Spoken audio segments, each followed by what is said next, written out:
The Great Hall on Prime was the largest structure ever built by any species in the known galaxy. It stretched for miles in every direction, with seats carved from crystal that glowed with soft blue light. On this day, representatives from 847 different civilizations had gathered to decide the fate of a small blue planet orbiting an ordinary yellow star. High Arbiter stood at the center of the assembly. He was a reptilian creature with scales that changed color based on his mood. Right now, they were a confident shade of gold. He had been planning this moment for 50 years, ever since his scouts first discovered the humans.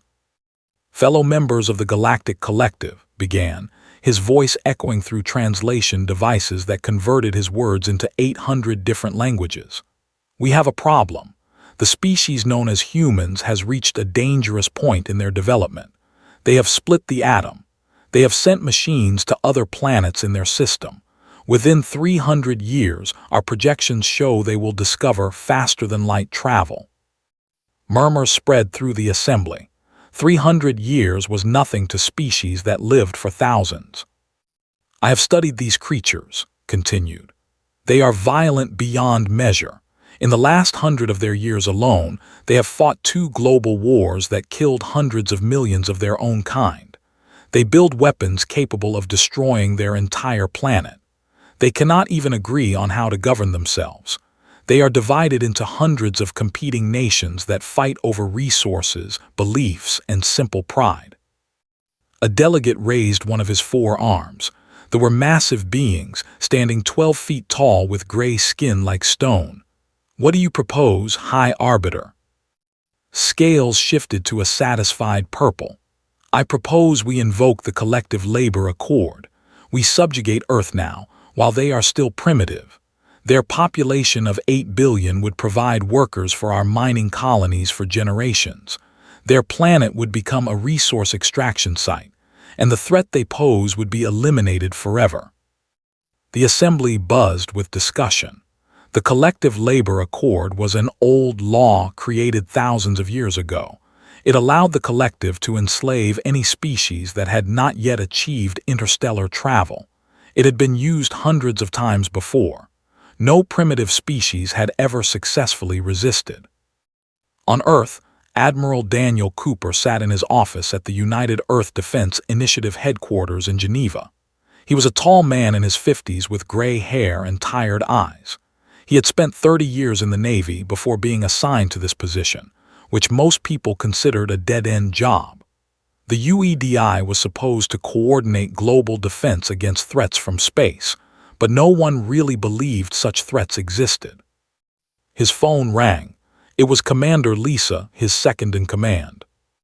"Sir, you need to see this," she said. Her voice was tense. "Our satellites picked up something strange near Saturn. Electromagnetic signatures that look artificial, a lot of them." Cooper frowned. "How many is a lot?" "Thousands, sir, and they're moving toward Earth." Back on Prime, the debate had ended quickly. One by one, the representatives cast their votes.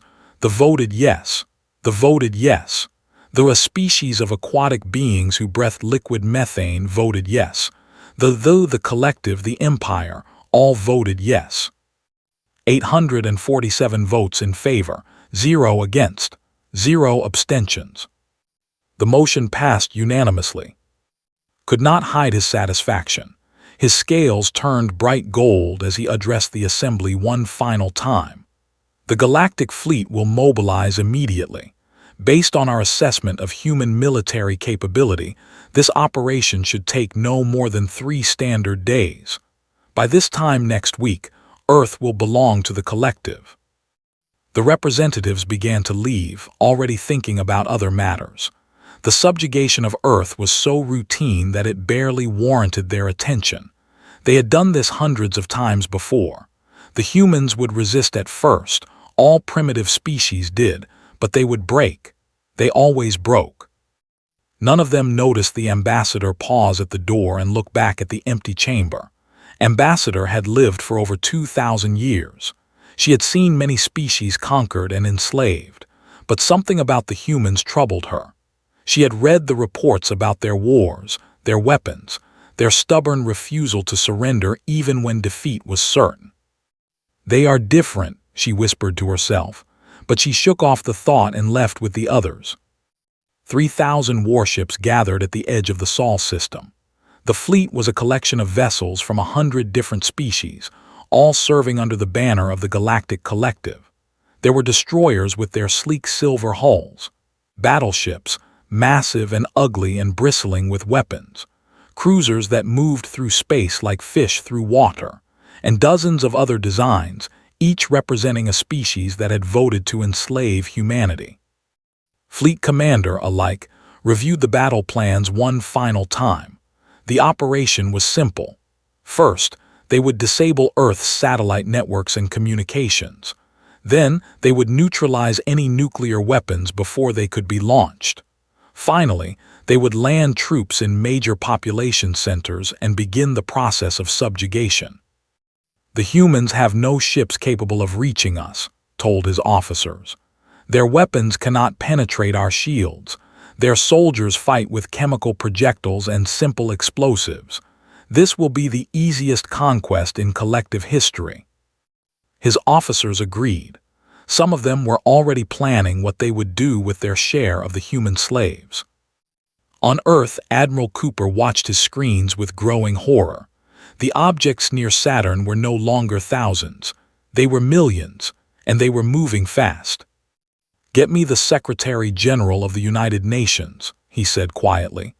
"Get me the President of the United States, the Premier of China, the Prime Minister of Russia. Get me everyone." Lisa stared at the screens. "Sir, what do we tell them?" Cooper was silent for a long moment. He thought about his children, all the people on Earth who had no idea what was coming. Then he straightened his shoulders and set his jaw. "We tell them the truth," he said, "and then we figure out how to fight." Looked at him like he had lost his mind. "Fight? Sir, look at those numbers. Look at the size of those ships.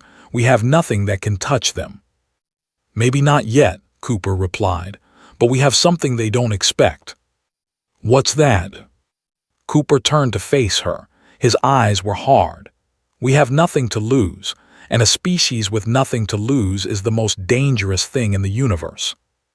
The first alien ships entered Earth's atmosphere on September 14th. They came in darkness, blocking out the stars, so large that they cast shadows over entire cities. And as humanity looked up at the sky and saw the end of their freedom approaching, something unexpected happened. They did not despair. They got angry. The broadcast came at exactly 3:47 in the afternoon Greenwich Mean Time. Every television on Earth, every radio, every phone, every computer screen suddenly showed the same image. A face, scales shimmering with arrogant gold, stared down at humanity. "People of Earth," the alien said, "you have been designated as labor assets of the Galactic Collective. Your planet has been claimed under the Collective Labor Accord. Resistance is not logical. Your technology is primitive. Your military power is nothing. You will submit. You will serve. This is not a request. This is your new reality." The transmission ended. For a moment, the world was silent. Then the panic began. In New York, people ran through the streets screaming. In Tokyo, traffic stopped as millions looked up at the massive ship hovering over their city. In London, in Paris, in Moscow, in Beijing, the same scene played out. Fear spread like fire. But not everyone ran. President Blake sat in the White House bunker, surrounded by military advisors and cabinet members. He was a calm man by nature, a former soldier who had seen combat in 3 different wars. He had faced death before, but this was different. This was extinction. "What are our options?" he asked. General Frank, chairman of the Joint Chiefs of Staff, shook his head. "Sir, we have no options. Our weapons cannot reach their ships. Our missiles cannot penetrate their shields. Our aircraft are like insects to them. We have nothing." Blake looked around the room. He saw fear in every face. Good men and women who had dedicated their lives to defending their country, and they had no idea what to do. Then we get options, Blake said. Contact every government on Earth. Tell them the United States is willing to share every classified technology, every secret weapon, every piece of intelligence we have. Tell them this is not the time for nations. This is the time for humanity. Within hours, something remarkable happened. Enemies became allies. Russia opened its military databases to NATO. China shared its space program research with Japan. India and Pakistan, nations that had been on the brink of nuclear war just months before, formed a joint command structure. Admiral Cooper was placed in charge of the newly formed Earth Defense Coalition. His first order was to gather every scientist, every engineer, every brilliant mind on the planet. We need to understand their technology, he told the assembled experts at a secret facility in Colorado. We need to find their weakness, because I refuse to believe that any technology is perfect. Among those experts was Dr. Kate, a theoretical physicist from MIT. She was 35 years old, with dark hair and sharp eyes that never seemed to stop analyzing everything around her. She had spent her career studying exotic particles and theoretical energy fields. Now she was studying something far more practical. Their shields are interesting, she told Cooper after 3 days of sleepless work. They operate on a frequency modulation principle. The shield adjusts its frequency millions of times per second to deflect any incoming energy or matter. Cooper frowned, so there's no way through. Kate smiled. It was not a friendly smile. I didn't say that. I said it adjusts its frequency. But there's a gap. A tiny fraction of a second between adjustments where the shield is vulnerable. If we can time our weapons to hit during that gap, we can get through. How small is this gap? About 1/1,000,000th of a second. Cooper's face fell. That's impossible. For their weapons, yes, Kate said. Their technology is old, thousands of years old. They've been using the same systems for so long that they never bothered to improve them. Why would they? Nothing ever challenged them. She pulled up a diagram on her tablet. But our technology is different. Our computers are faster. Our targeting systems are more precise. Because we've been competing with each other for centuries, always trying to build something better than our rivals. They've been stagnant. We've been evolving. Cooper stared at her. You're telling me we might actually have a chance. I'm telling you that their greatest strength is also their greatest weakness, Kate replied. They're so sure they're superior that it never occurred to them someone might be better at something. On the 4th day of the invasion, an alien scout ship crashed in the mountains of Afghanistan. No one knew why, perhaps a malfunction, perhaps pilot error. The aliens sent a recovery team, but local resistance fighters reached the crash site first. By the time coalition forces arrived, they found the alien crew dead and the ship mostly intact. The crashed ship was transported to a secret facility in Nevada. Teams of engineers worked around the clock to take it apart and understand how it worked. What they found changed everything. Their power systems are basic, reported Dr. Samuel Grant, a nuclear physicist. They use a form of fusion we've theorized about but never built. Give me 6 months and I can build a better version. Their weapons are powerful but slow, added Colonel Maria Santos, a weapons specialist. Our technology is actually more advanced. We just need to scale it up.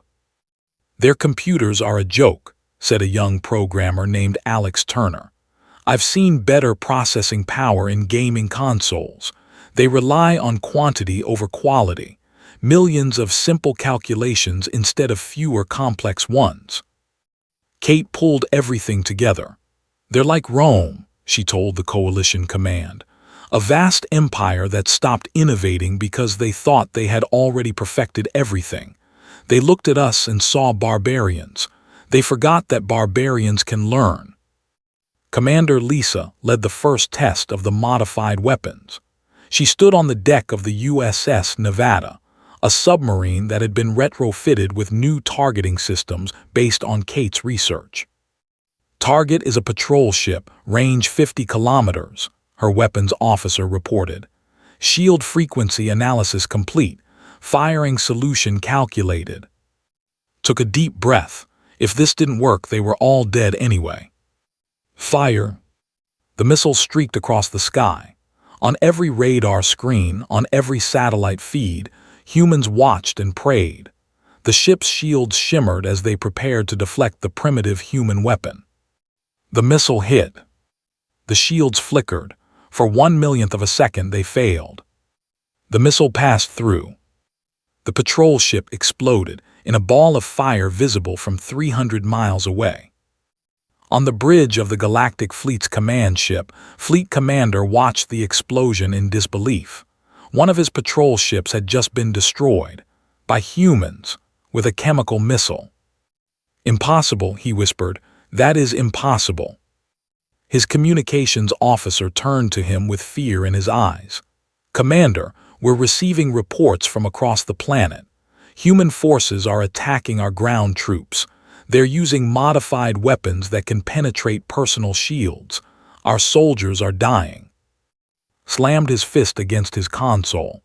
"Then send more soldiers, send more ships. These are primitives, they cannot defeat us." But even as he gave the orders, a cold feeling settled in his chest, something he had not felt in centuries of conquest. Doubt. On Earth, the news spread like wildfire. Humans had destroyed an alien ship. Humans had killed alien soldiers. The invincible masters from the stars could bleed. They could die. President Blake addressed the world that night. His face was tired, but his voice was strong. "Today, we showed the galaxy what humanity is made of. Today, we proved that we will not go quietly into slavery. To the beings who came to our world thinking they would find easy victims, you were wrong.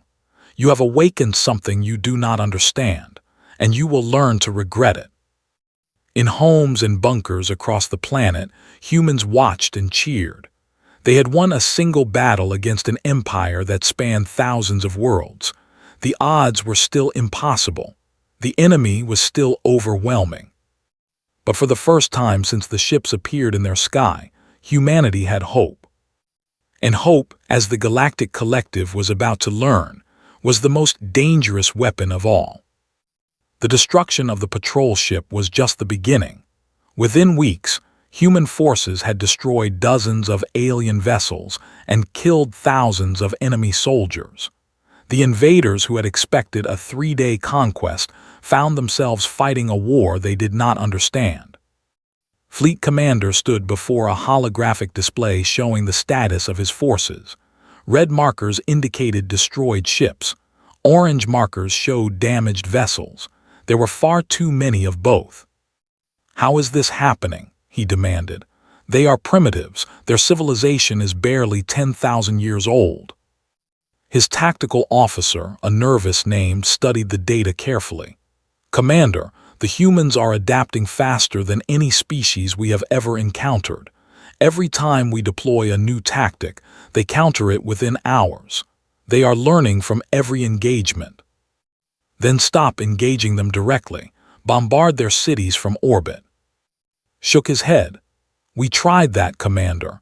They have dispersed their population and command structures.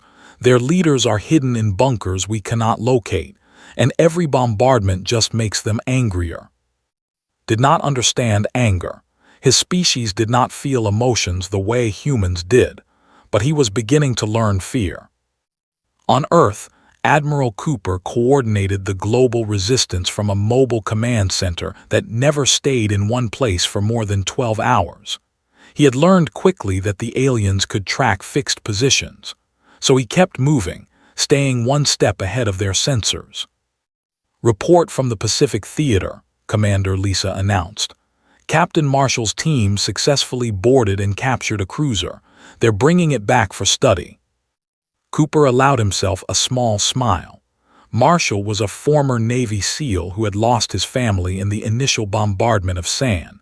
He had volunteered for the most dangerous missions and somehow survived them all. The aliens had started calling him the Ghost because he seemed to appear out of nowhere and disappear just as quickly. "What about Doctor's project?" Cooper asked. She says she's close, maybe another month.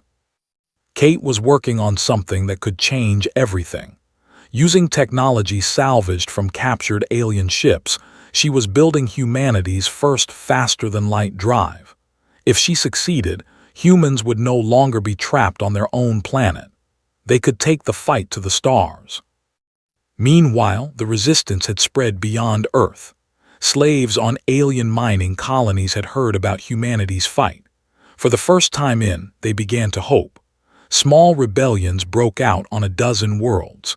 The Galactic Collective, which had not faced internal unrest in thousands of years, suddenly had to deal with problems on multiple fronts.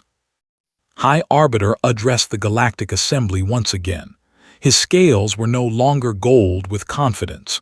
They were a sickly gray. The situation on Earth has become complicated, he admitted. The humans have proven more resilient than anticipated. They have captured several of our vessels and are reverse engineering our technology. We require additional forces. A delegate stood. You told us this would be a simple operation. 3 days, you said. It has been 6 months.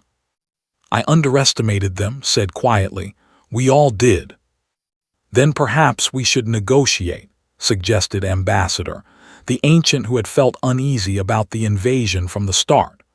Offer them membership in the collective as equals rather than slaves. The assembly erupted in outrage. Scales flashed red with anger.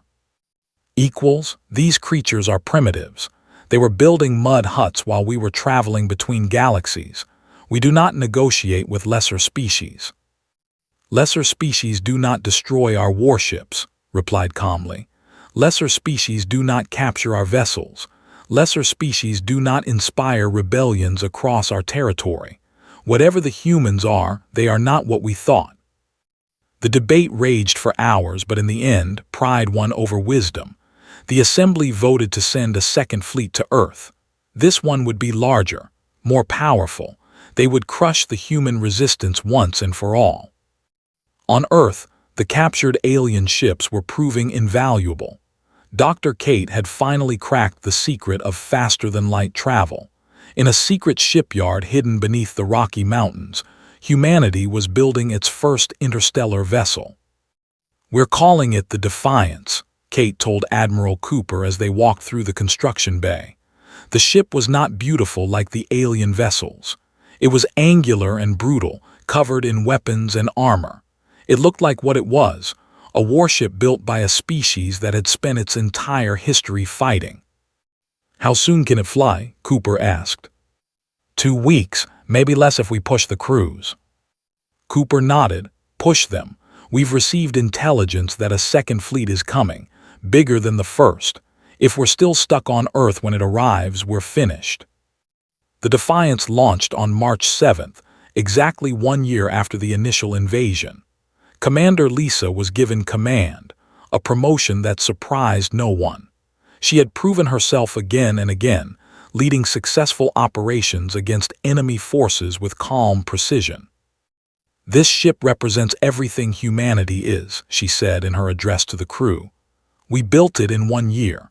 The aliens took centuries to develop similar technology. We did it while fighting a war for our survival. Never let anyone tell you that humans are primitive. We are survivors. We are fighters. And now we are coming for them. The Defiance's first mission was not an attack. It was a rescue. Intelligence reports indicated that a human resistance group had been captured and was being transported to a slave world, was determined to get them back. The ship jumped to faster-than-light speed, crossing distances that would have taken conventional vessels years in mere hours. When they emerged near the transport, the enemy crew did not even have time to raise shields. The Defiance opened fire. Modified tore through the alien hull like paper. Within minutes, the transport was disabled and drifting. Captain Marshall led the boarding party. His team moved through the damaged ship with ruthless efficiency, eliminating any resistance they encountered. They found the human prisoners in cargo holds, chained like animals. It's okay, Marshall told them as his team cut their chains. You're going home. One of the prisoners, an old woman with gray hair and fierce eyes, grabbed his arm. "Home. There is no home anymore. Earth is occupied." Marshall smiled grimly. "Not for long." News of the rescue spread across the galaxy. Humans had built a starship. Humans had jumped across light years. Humans had attacked a collective vessel in collective space and won. The Galactic Assembly was in chaos. Representatives shouted at each other, blaming the military, blaming anyone they could think of. The Second Fleet was still weeks away from Earth. By the time it arrived, who knew what the humans would be capable of? Ambassador watched the chaos with sad eyes. She had lived for over 2,000 years. She had seen empires rise and fall, and she knew the signs of a civilization that had made a terrible mistake. "We should have left them alone," she said to herself. "We should have let them evolve on their own. Instead, we tried to chain them, and now we have given them a reason to hate us." On Earth, Admiral Cooper received reports of rebellion spreading across collective space. Slave species that had been broken for were rising up, inspired by humanity's example. The galaxy was on fire, and humans had lit the match. "Sir, the Second Fleet has been delayed," reported from the Defiance. "They're pulling ships back to deal with rebellions in their own territory." Cooper leaned back in his chair and laughed. It was not a happy laugh. It was the laugh of a man who had been pushed to the edge and found something unexpected there. "They came to enslave us," he said. "Instead, they united us. They taught us their technology. They showed us how to reach the stars, and now they're paying the price." He looked out at the sky, where alien ships still patrolled but no longer seemed quite so invincible. "This isn't just a war anymore," he said quietly. "This is the beginning of something new, and by the time it's over, the galaxy will never be the same." 3 years had passed since the aliens first appeared in Earth's sky.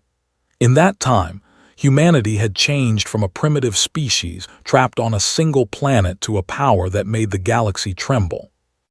The Earth Defense Fleet now numbered over 200 vessels. Some were captured alien ships, repaired and modified with human improvements. Others were built from scratch in shipyards orbiting Mars and the Moon. Every single one of them was more advanced than anything the Galactic Collective had produced in 10,000 years.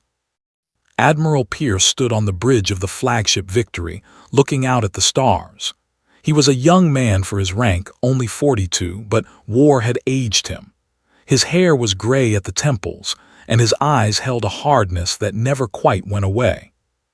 "Jump complete," his navigation officer announced. "We have arrived at the home system." Pierce nodded slowly. They had started this war. High Arbiter had stood before the Galactic Assembly and proposed humanity's enslavement. He had called humans violent, primitive, dangerous. He had been right about one thing: they were dangerous. He was about to learn just how much. "Signal the fleet," Pierce ordered. "All ships to battle formation." 200 human warships spread out across the darkness of space, weapons powered and shields raised. Before them lay Prime, the jewel of the Empire. A world of crystal spires and ancient cities that had stood for millions of years. The defense fleet scrambled to meet them. 500 ships, the pride of an empire that had ruled this sector of the galaxy for longer than humanity had existed. Against any other enemy, they would have been overwhelming. Against humans, they were not enough. "Enemy fleet engaging," the tactical officer reported. "They're using standard collective formation patterns." Pierce almost smiled. Standard patterns, of course. He turned to his communications officer. "Signal all ships. Execute Pierce Maneuver 7. The human fleet did something they had never seen. Instead of meeting them in a direct confrontation, the ships scattered in what looked like chaos. The commanders thought it was a retreat and pushed forward eagerly. It was a trap. The human ships had not scattered randomly. They had positioned themselves in a complex three-dimensional web that put the fleet in a crossfire from every direction. When Pierce gave the order to fire, there was nowhere to run. The battle lasted less than an hour. 300 ships were destroyed, the rest fled or surrendered. Human losses were minimal, 12 ships damaged, none destroyed. "Open a channel to the planet," Pierce said. "All frequencies." The flickered and the face of High Arbiter appeared. He looked nothing like the proud creature who had proposed humanity's enslavement 3 years ago. His scales were dull and gray. His eyes were empty. "Admiral Pierce," said, I did not expect you to reach us so quickly." "Life is full of surprises," Pierce replied coldly. 3 years ago you voted to make my people slaves. You called us primitives.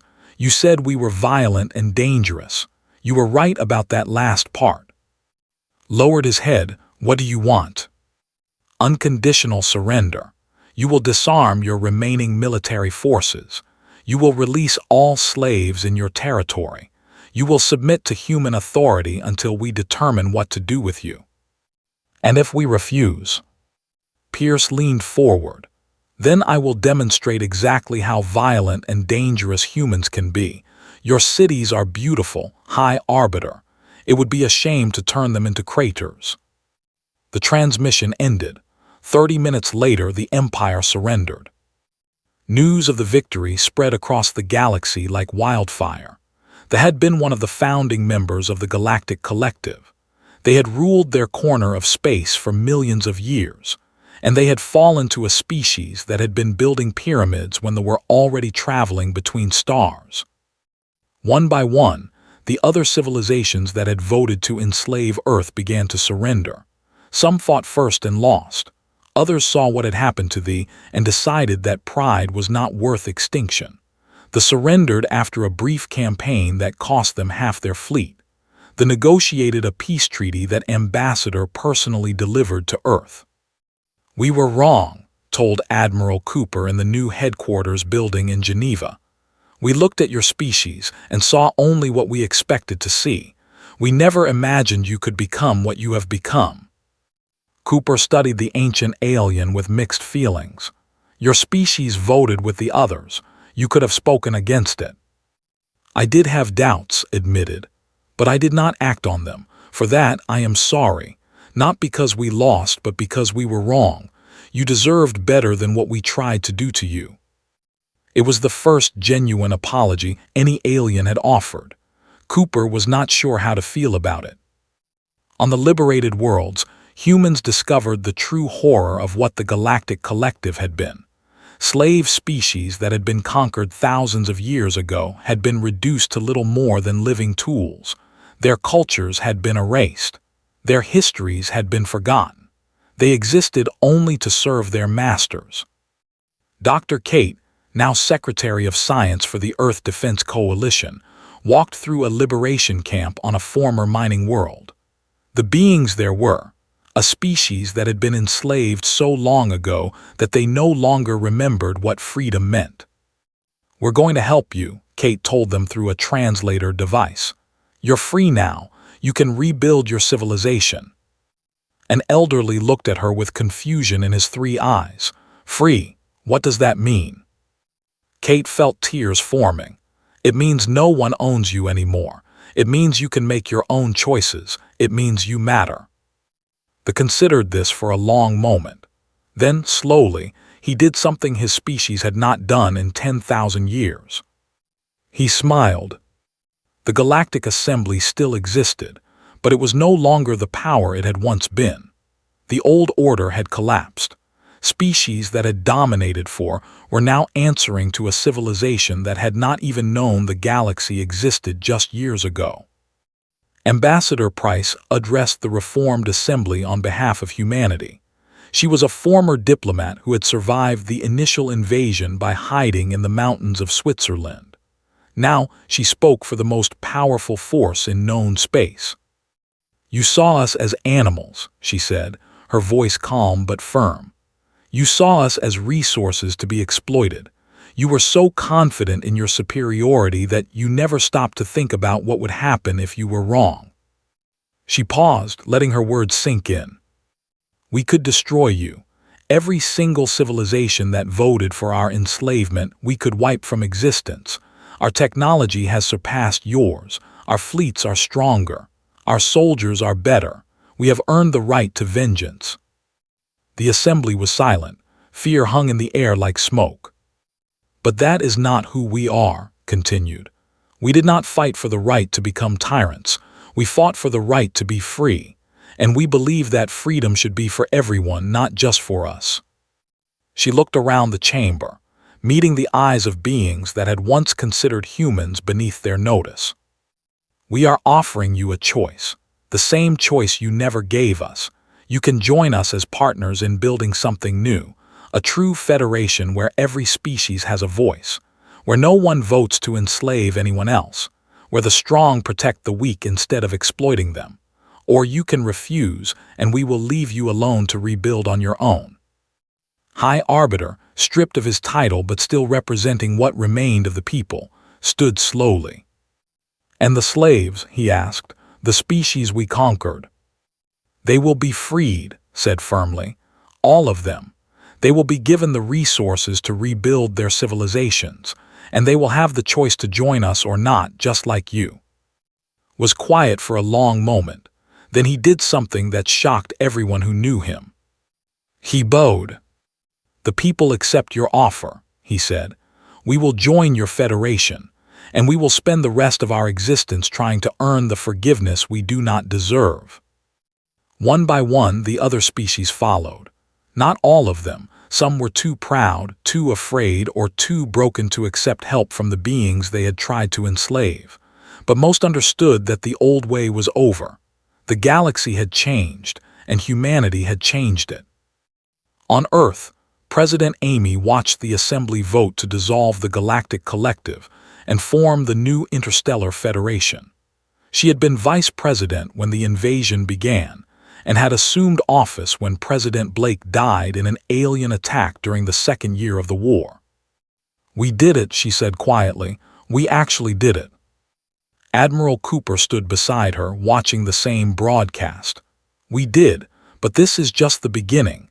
Building is harder than fighting, and we have a lot of building to do." Nodded. "Then we better get started."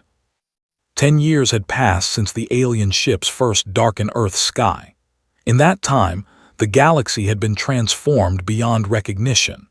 The Galactic Collective, which had ruled through fear for thousands of years, was gone. In its place stood the Interstellar Federation, built on principles that no galactic civilization had ever tried before. Equality, freedom, justice.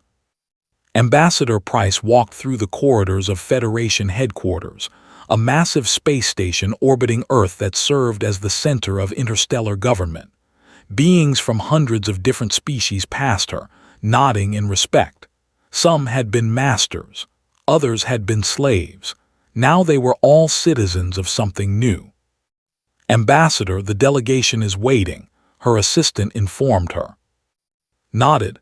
Even after 10 years, they were still trying to make amends for what they had done. They had become some of humanity's strongest allies, perhaps because they understood better than anyone how wrong they had been. High Arbiter, the title was now honorary, stripped of its former power, stood as entered the meeting room. His scales were no longer the dull gray of defeat. They had recovered some of their old color, though they would never shine with the same arrogant gold again. "Ambassador Price," he said with a respectful bow, "thank you for meeting with me. What can I do for you?" The old hesitated. "I wanted to apologize again. I know I have done so many times, but I feel it is not enough, can never be enough." Studied him for a long moment. She remembered the broadcast that had announced humanity's enslavement. She remembered the fear, the anger, the desperate fight for survival. She remembered friends who had died in the war. "Why did you do it?" she asked. "Truly, I have always wondered. You knew what slavery meant. You had seen the suffering it caused. Why did you vote to inflict that on another species?" Was silent for a long time. When he finally spoke, his voice was barely a whisper. "Because we were afraid. Your species was so young, so aggressive, so unpredictable. We had built our empire on control, on knowing exactly what every species would do, and you were impossible to predict. We could not control you, so we decided to chain you. It was wrong. It was cowardly, and it cost us everything we had built." "Not everything," said. "You still exist. Your culture still survives. Your people still have a future." Looked at her with something like wonder. "How can you forgive us, after everything we tried to do?" Thought about the question carefully before answering. Because forgiveness is not about what you deserve. It is about what kind of people we want to be. We could have destroyed you. We had the power. Some humans wanted us to use it, but if we had become destroyers, what would that have made us? Just another empire built on fear and death. We did not fight for that. We fought for the right to be better. On the far side of the galaxy, Captain Marshall was conducting a very different kind of mission.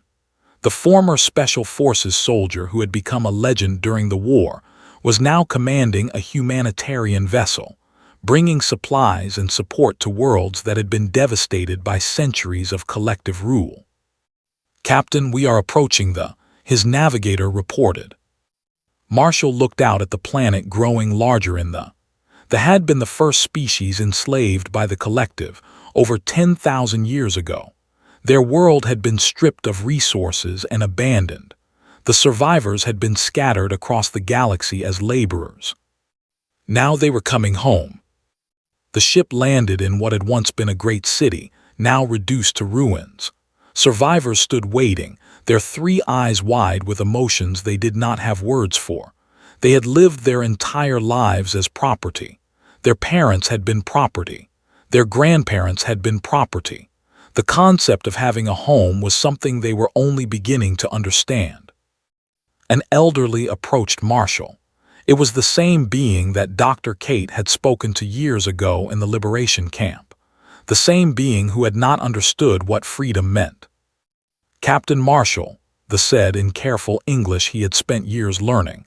"My name is, I wanted to thank you. Your people gave us something we had forgotten existed." "What is that?" Marshall asked. "Hope." Marshall felt his throat tighten. He had lost so much in the war. His wife, his children, his belief that the universe was a fair place. But standing here, watching a species reclaim its heritage after 10,000 years of slavery, he found something he thought he had lost forever. "Purpose." "We are going to rebuild this city," Marshall said. "We have brought engineers, architects, construction equipment, everything you need." Shook his head. "No, we will rebuild it, with your help but with our hands. We need to remember how to do things for ourselves. We need to remember who we are." Marshall smiled.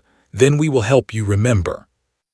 On Earth, life had returned to something like normal.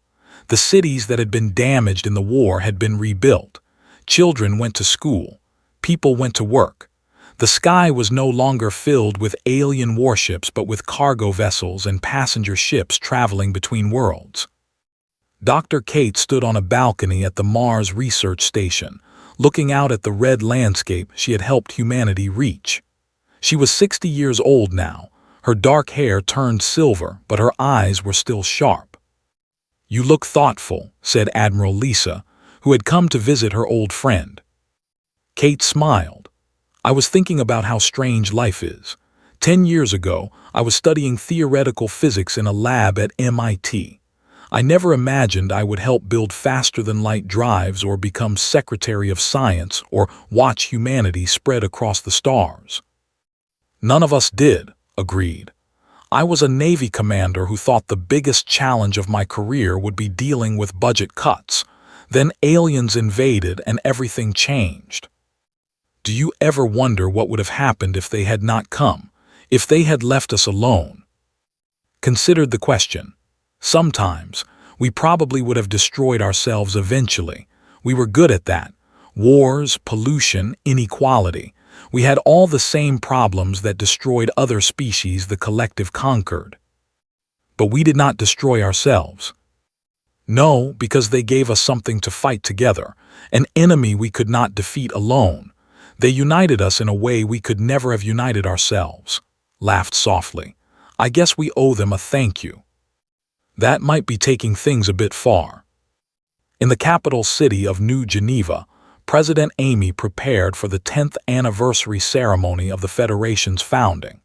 She had served 3 terms now, leading humanity through the transition from a single-planet species to the most influential civilization in the galaxy. "Madam President," her aide said, "it is time." Stood and straightened her jacket. She was an older woman now, her hair white and her face lined with the weight of decisions that had shaped the course of history. But her voice was still strong as she walked to the podium before an audience of humans and aliens. 10 years ago, she began, 847 civilizations voted to enslave humanity. They saw us as primitives, as animals, as resources to be exploited. They believed we would break, as so many species had broken before us. She paused, looking out at the crowd. They were wrong. We did not break. We did not surrender. We fought back with everything we had. And when we won, we had a choice. We could have become what they were. We could have built an empire on the bones of our enemies. We could have made them pay for every human life they took. Her voice softened. But we chose a different path. We chose to build instead of destroy, to forgive instead of punish, to offer the hand of friendship instead of the fist of conquest, not because we were weak, but because we were strong enough to try something no galactic civilization had ever attempted. She gestured to the audience, where humans sat alongside and dozens of other species. "Look around you. This is what we built, a federation of equals, a community of species that were once enemies now working together. We did not conquer the galaxy, we freed it, and in doing so we became something more than we ever could have been alone." Admiral Daniel Cooper, now retired and watching from his home in Colorado, felt tears running down his weathered face. He remembered standing in his office in Geneva, watching the alien ships approach, certain that humanity was doomed. He had been wrong. Commander Lisa sat beside him, equally moved. They had both given decades of their lives to this fight. They had watched friends die. They had made impossible choices, and they had survived to see humanity become something beyond their wildest dreams.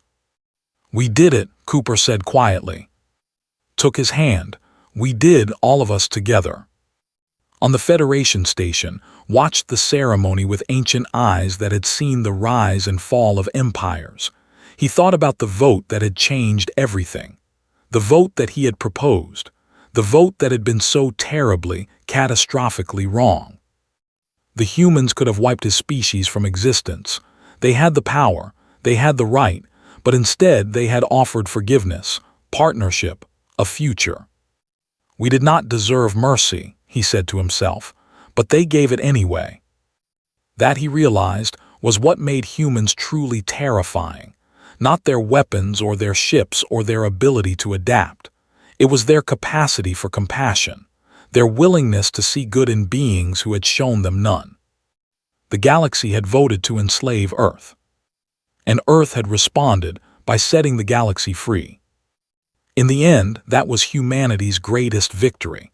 Not the battles they won or the territories they claimed, but the simple, revolutionary idea that everyone deserved to be free, that the strong had a duty to protect the weak.